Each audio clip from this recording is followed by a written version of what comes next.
श्री स्वामी समर्थ. श्री स्वामी आई या चॅनलवर आपलं स्वागत आहे.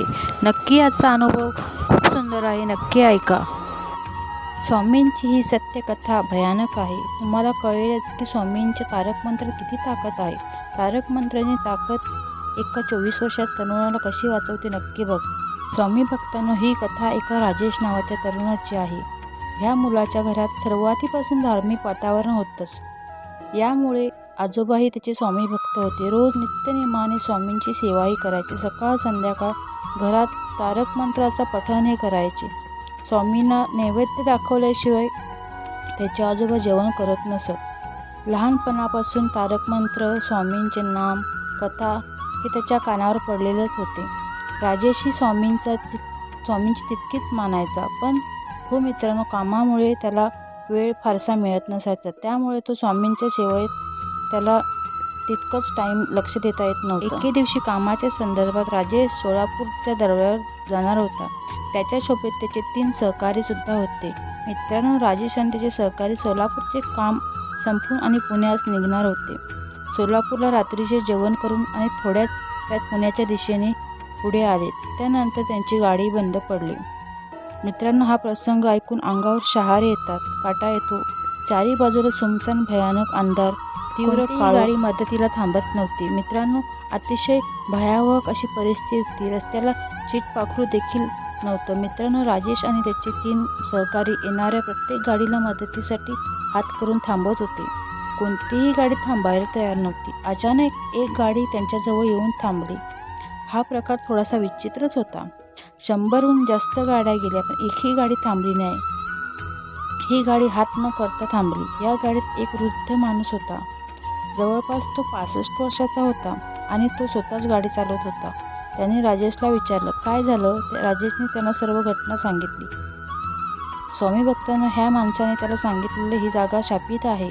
होय, ही जागा शापित आहे, तुमच्यासाठी धोक्याची आहे असेल राजेशला सांगण्यासाठी आले. हा माणूस तो भयानक वाटत होता. आवाजही त्याचा खूप भयानक होता. त्या जागेबद्दलचे सांगणे ऐकून खूप वेगळं वाटलं. सगळीकडे जेव्हा हे जुळून आलं असं, तेव्हाच त्यांचे 4 पाय जागेवर थांबत नव्हते. थरकाप उडाला होता. प्रत्येकाच्या अंगावर काटे आले. तर ही एका मित्राने घाबरत त्या वृद्ध माणसाला विचारले, काका, तुम्ही आमची मदत कराल का?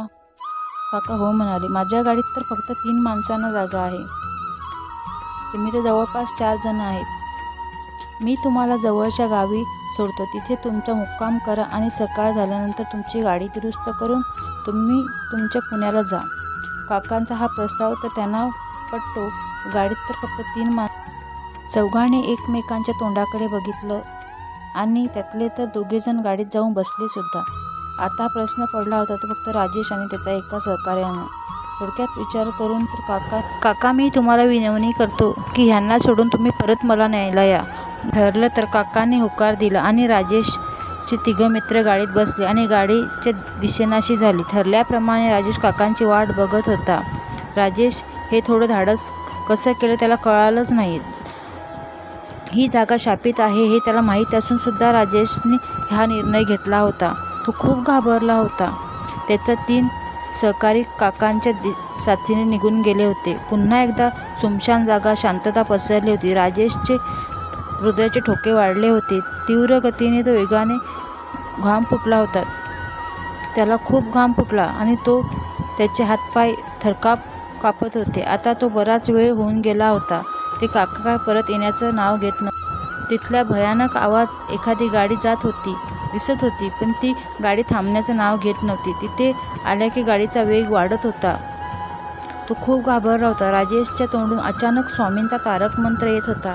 तो तोंडात तारक मंत्र बोलत होता. निशंक होई रे मना, निर्भय होई रे मना, असं तो म्हणत होता. हे मंत्र सुरूच होतं.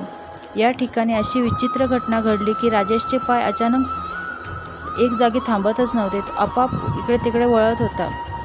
त्यामुळे त्याच्या मुखात तारक मंत्र हे सुरूच होतं. पण त्याला काय झालं काय माहिती, पण राजेशचे पाय त्याला अचानक एक सुमसान जागी घेऊन गेले. राजेश हा चालतच राहिला. थोड्याच वेळात त्याला कुठून तरी घंटांचा आणि आरतीचा आवाज येऊ लागला. त्या दिशेने राजेश चालतच राहिला, पुढे चालतच राहिला. पाहतो तर काय आश्चर्यजनक राजेश स्वामींच्या दरबारात पोहोचला होता. तो सुमारे 4 ते 5 चालत आला होता. त्याला वाटत होतं का आता फक्त तो 15 ते 20 मिनटं चालतोय.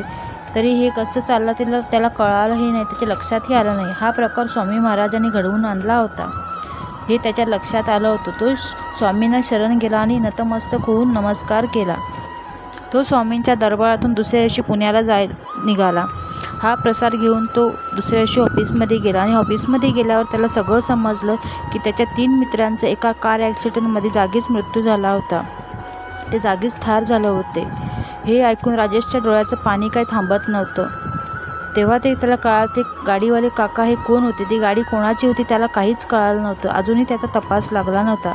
राजेशच्या नंतर लक्षात आलं का हा स्वामींच्या तारक मंत्राची ताकद किती आहे हे त्याला समजलं होतं. ते वृद्ध काका एक माणूस नसून तो एक शापित आत्मा होता. तिने मित्रांना कायमचे घेऊन गेला होता.